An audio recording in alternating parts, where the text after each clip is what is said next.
दिवसानंतर राज्यातले 1 वर्षासाठी पूर्ण दौरे मी बंद करणार.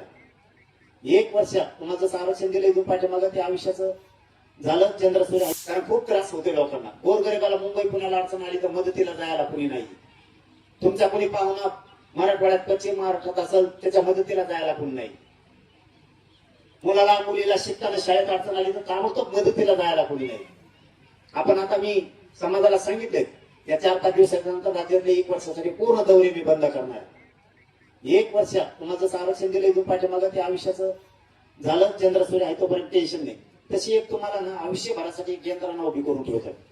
महाराष्ट्रातल्या कोणत्या कोपऱ्यात अडचण आली ते 15 मिनिटात मदतीला माणूस आला पाहिजे. तुमच्या 15 मिनिटात कुठं महाराज लोकांना अडचण येते मदतीला कुणी नाही. नोकरीत आपला एखादा अधिकारी आहे त्याला अडचण आली मदतीला कोणीच नाही. आरोग्य विभागात आपला कोणीतरी मदतीला कोणी नाही. डॉक्टरांना अडचण आली मदतीला कोणी नाही. आपल्याला दवाखान्यात अडचण आली मदतीला कोणी नाही. पोलीस स्टेशनला आपल्याला कोणी अडचण आली मदतीला कोणी नाही. गप्पा मारायला खूप आहे. तहसीलला अडचण आली, कलेक्टर ऑफिस एसपी ऑफिसला अडचण आली मदतीला कोणी नाही. आपल्या पोरं कंपनीने नोकऱ्याला तिथं जर त्यांना कोणी दादागिरी केली अडचण आली मुलीला काही त्रास दिला मदतीला जायला कोणी नाही. येते देखील पाहिजे ही यंत्रणा सुद्धा समाज एकत्र आलाय. पण त्या समाजासाठी त्यांच्या मदतीला प्रत्येक गल्लीत 1-2 पोरं त्यांच्या मदतीला जायला पाहिजे. ती एक यंत्रणा तर 1 वर्ष लागणार आहे मला ती उभी करायला.